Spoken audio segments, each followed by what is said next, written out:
ಈಗ ಫಸ್ಟು ಸಂಸ್ಕಾರ ಕಲಿಬೇಕು. ಯಾರು ಮನುಷ್ಯ ಆಗಲಿ ಸಂಸ್ಕಾರ ಕಲಿತು ಯಾವ ರೀತಿ ನಡವಳಿಕೆ ಇರಬೇಕು, ಯಾವ ರೀತಿ ನಡೆ ಇರಬೇಕು ಅನ್ನೋ. ಈಗ ಇಲ್ಲಿ ಮಟ್ಟ ನನ್ನ ಬಾಯಿಗೆ ಯಾರಿಗೂ ಅರೆಸ್ಟ್ ಮಾಡಪ್ಪ ಅಂತ ನನ್ನ ಬಾಯಿಗೆ ಇಲ್ಲಿ ಮಟ್ಟ ಬಂದಿಲ್ಲ. ನಾನು ಯಾಕೆ ಹೇಳಕ್ಕೆ ಹೋಗಲಿ? ಅವರು ಅಲ್ಲಿ ವಿಡಿಯೋ ಕ್ಯಾಮ್ರಾ ಮಾಡಿ ಅವ್ರು ಯಾರೋ ವಿಡಿಯೋ ಕ್ಯಾಮ್ರಾದಾಗ ತೋರಿಸಿದಾರಂತೆ. ಏನು ಯಾರಿಗೆ ಬೈದಿರೋದು, ಅಲ್ಕ ಬೈದಿರೋದು. ಆ ನಿಟ್ಟಿನಾಗ ಅವನು ಕಂಪ್ಲೇಂಟ್ ಕೊಟ್ಟಾನ, ಅವ್ರು ಕಂಪ್ಲೇಂಟ್ ಲಾಡ್ಜ್ ಮಾಡ್ಯಾರ. ಅದಕ್ಕೂ ನಮಗೆ ಏನು ಸಂಬಂಧ ಐತಿ? ಹಾಂ, ಅವ್ನು ನೋಡಿದರೆ ಅವನು ಮುಂಚೆ, ನಾನು ಈಗಲ್ಲ ಅವ್ನು ನೋಡ್ತಿರೋದು ಯಾರನ್ನ, ಹರೀಶನ್ನ. ಅವ್ನು ನೋಡಿದ್ರೆ ಅವಾಗ ಕ್ರಿಕೆಟ್ ಆಡ್ತಿದ್ವಿ ಜೊತೆಗೆ, ಅವಾಗಿಂದನೇ ಎಲ್ಲರೂ ಕೂಡ ಗುದ್ದಾಡೋನು, ಅವಾಗ ಅರ್ಕ ಅನ್ನೋರು. ಅದಕ್ಕೆ ಎಲ್ಲ ರೀತಿಯಿಂದ ಒಂದು ಸಮಾಧಾನದಿಂದ ಎಲ್ಲ ಜನಗಳಿಗಾಗಲಿ ದಾವಣಗೆರೆ ಜಿಲ್ಲೆ ಆಗಲಿ ಅಭಿವೃದ್ಧಿ ಪದದ ಹತ್ರ ಹೋಗೋಕ್ಕೆ ಏನಾಗಬೇಕು ಅದನ್ನು ಮಾಡಲಿ.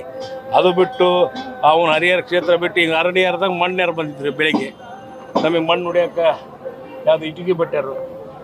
ಅದಕ್ಕೆ ನೀವು ಹೋಗ್ರಪ್ಪ ಶಾಸಕರನ್ನ ಕೇಳಿ ಪರ್ಮಿಷನ್ ತಗೊಂಬರ್ರಿ ಅಂದೆ. ಏನಪ್ಪ ಹಾಗೆ ಪರ್ಮಿಷನ್ ಅಂದರೆ ಎಲ್ಲ ಒಂದು ಲೀಗಲ್ಲಾಗಿ ಮಾಡಿರಿ. ಅದು ಲೀಗಲ್ಲಾಗಿ ಕಾಂಟ್ರಾಕ್ಟ್ರಿಗೆ ಹೇಳಿದ್ವಿ. ಯಾವುದೋ ನಮ್ಮ ತಂದೆಯವ್ರ ಆರಾಧನೆ ಇದ್ದಾಗ ಕಾಂಟ್ರಾಕ್ಟ್ರುಗಳು ಮಣ್ಣು ಹೊಡೆದಾರ. ಅವ್ರು ಕಾಂಟ್ರಾಕ್ಟ್ರುಗಳ್ನ ಕರೆದು ಕೇಳ್ಬೇಕು. ನನಗೆ ಕೇಳಿದ್ರೆ ಏನು ಬರ್ತದೆ? ಈಗ ಲೆವೆಲ್ ಮಾಡೋಕೆ ಮಣ್ಣು ಹೊಡಿಬೇಕು ಅಂದರು, ಹಂಗೆ ಮಾಡಕ್ಕೆ. ಆಮೇಲೆ ಅಲ್ಲಿ ರೈತರು ಹೊಲ್ದಾಗೂ ಮಣ್ಣು ಹೊಡ್ಸ್ಯಾರ, ರೈತರುಗಳು ಹೊಡಿಸ್ಕೊಂಡಾರ. ಅವರು ನಮ್ಮ ಹೊಲ್ದಾಗೂ ಉಪಯೋಗಿಸಿಲ್ರಿ ಅಂತ ಅವರು ಮಾಡ್ಯಾರ. ಏನು ನಾನು ಒಬ್ಬನೇನ ಮಾಡ್ಕೊಂಡಿರೋದು ಅಲ್ಲಿ ಏನು? ಅದಕ್ಕೆ ಆ ನಿಟ್ಟಿನಾಗೆ ಎಲ್ಲ ಎನ್ಕ್ವೈರಿ ಮಾಡಲಿ. ಎನ್ಕ್ವೈರಿ ಮಾಡಿ ಏನು ಅಂತಂದು ಎಲ್ಲ ಗೊತ್ತಾಗಲಿ, ಜನಗಳಿಗೂ ಗೊತ್ತಾಗಲಿ. ಮಾಡಲಿ ಬಿಡು, ಏನಂತ ಲೀಗಲ್ ಆಗಿದ್ರೆ ಮಾಡಲಿ. ಲೀಗಲ್ ಆಗಿ ಇಲ್ಲೀಗಲ್ ಅದು ಯಾವುದೋ ಇದ್ರದ್ದು ಹೇಳಿದ್ರಲ್ಲಿ ಇನ್ನೂ ಬರ್ತಾ ಇರ್ತದೆ ರೆಕಾರ್ಡ್ಸು. ಯಾವ್ದು ಚಿಕ್ಕಬಿದ್ರಿ ಕೇಸು, ಅದಕ್ಕೆ ಏನಂತಾರೆ ನೋಡೋಣ. ಅದು ಎಲ್ಲ ಬರಲಿ. ಬಂದ ಮೇಲೆ ನೀವೆಲ್ಲ ಏನಂತ ಆಗ್ತೀರಿ ನೋಡು.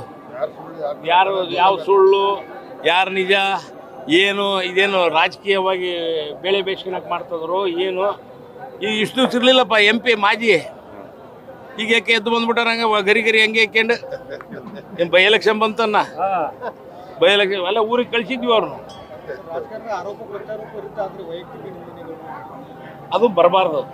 ಒಳ್ಳೆ ರಾಜಕಾರಣಿ ಆದರೆ ಯಾವ ರೀತಿಯಿಂದ ರಾಜಕೀಯ ಮಾಡ್ತೀವಿ, ಯಾವ ರೀತಿಯಿಂದ ನಾವು ಜನಗಳ ಜೊತೆ ಬೆರಿತೀವಿ, ಯಾವ ರೀತಿ ನಾವು ಅಭಿವೃದ್ಧಿ ಕಾರ್ಯವನ್ನು ಮಾಡಬೇಕು, ಬಡವರಿಗೆ ಯಾವ ರೀತಿ ಸಹಕಾರ ಮಾಡಬೇಕು, ಯಾವ ರೀತಿ ನಾವು ನಗರವನ್ನು ಮತ್ತು ಗ್ರಾಮಾಂತರ ಪ್ರದೇಶದ ರೈತರಿಗೆ, ನೀರಾವರಿಗೆ ಯಾವ ರೀತಿ ಒತ್ತನ್ನು ಕೊಡಬೇಕು, ಅದ್ರ ಬಗ್ಗೆ ಮಾತಾಡಬೇಕು. ಹೆಲ್ತಿ ಡಿಸ್ಕಷನ್ ಇರಬೇಕು.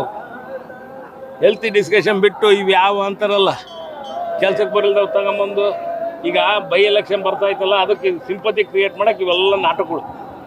ನನ್ನ ಕೇಳಿದ್ರು ಕಾನೂನು ಪ್ರಕಾರ ಎಲ್ಲ ತನಿಖೆ ಆಗಲಿ ಅಂತೀರಿ ಸರ್? ಎಲ್ಲವೂ ಆಗಲಿ, ಅದ್ರಾಗ ಏನೈತಿ? ಈಗ ನಮ್ದ್ರಾಗ ಯಾವ ಒಂದು ಕಪ್ ಚುಕ್ಕಿ ಬಂದಿಲ್ಲ ಇಲ್ಲಿ ಮಠ. ಏನು ಇದೇ ಮೊದಲನೇ ಸತಿಯಲ್ಲಿ ನಾನು ಮಂತ್ರಿ ಆಗಿರೋದು, ಮೂರನೇ ಬಾರಿ ಮಂತ್ರಿ ಆದ್ರೂ ಯಾವ ಕಪ್ ಚುಕ್ಕಿನೂ ಇಲ್ಲ. ಇವರು ಕ್ರಿಯೇಟ್ ಈಗೇನು ಹೊಸದ ನೋಡ್ತಾವ ಇವ್ರನ್ನ? ಹಾಂ ಏನಪ್ಪ? ಅದಕ್ಕೆ ಒಂದು ಸಮಾಧಾನದಿಂದ ಇದ್ದು ಎಲ್ಲರನ್ನು ಕೇಳಿ ಅದು ಆಮೇಲೆ ಅಧಿಕಾರಿಗಳು ಏನು ಮಾಡ್ತಾರೆ ಪಾಪ? ಅಧಿಕಾರಿಗಳು ಕಾನೂನು ಹೆಂಗೈತೆ ಹಂಗೆ ನಡೆಸ್ಕೊಂಡು ಹೋಗ್ತಾರೆ. ಈಗ ನಾನು ತಪ್ಪು ಮಾಡಿದ್ರು ನನಗೆ ಅಡ್ವೈಸ್ ಮಾಡಬೇಕು, ಇಲ್ಲ ನಾನು ತಪ್ಪು ಮಾಡಿದ್ರು ನನಗೆ ಶಿಕ್ಷೆ ಆಗಬೇಕು. ಇವರು ಅಧಿಕಾರಿಗಳ ಮ್ಯಾಗ ದೌರ್ಜನ್ಯ ಮಾಡೋದು, ಅಧಿಕಾರಿಗಳಿಗೆ ಹೀಗೆ ಕ್ವಶನ್ದ ಬೈಯೋದು, ಆ ರೀತಿ ಆಗಬಾರ್ದು. ಆ ಸಂಪ್ರದಾಯ ಅಲ್ಲ. ಅದನ್ನ ತಿಳ್ಕೊಂಡು ಮಾತಾಡಲಿ. ಅದು ಬಿಟ್ಟು ಹಿಂಗೆ ಮಾಡಿದೆ ಇದಕ್ಕೆ ಯಾರು ಬಗ್ಗಲ್ಲ ಎಗ್ಗಲ್ಲ ಏನು ಇವೆಲ್ಲ ನೋಡಿಬಿಟ್ಟೇವೆ ಅಂತಾರೆ ಎಲ್ಲ ದಾದಾಗಿರಿನ. ಅದಕ್ಕೆ ಯಾವ ನಡೆಯಲ್ಲ. ಸಮಾಧಾನದಿಂದ ಶಾಂತವಾಗಿ ಹಿಂಗಿನ ಕೆಲಸಗಳು ಆಗ್ಬೇಕು, ಹಿಂಗೆ ಜಿಲ್ಲಾ ಆಡಳಿತದಿಂದ ಹಿಂಗಾಗಬೇಕು ಅಂದ್ರೆ ನಾವು ಎಲ್ಲರೂ ಸೇರಿ ಮಾಡೋಣ. ಸರ್ DK ಶಿವರೆಡ್ಡಿ ಎಲ್ಲಿಗೆ ಹೋಗಿದ್ದಾರೆ? 3 ದಿನ ಆಯ್ತು. ಗೊತ್ತಿಲ್ಲಪ್ಪ ನನಗೆ.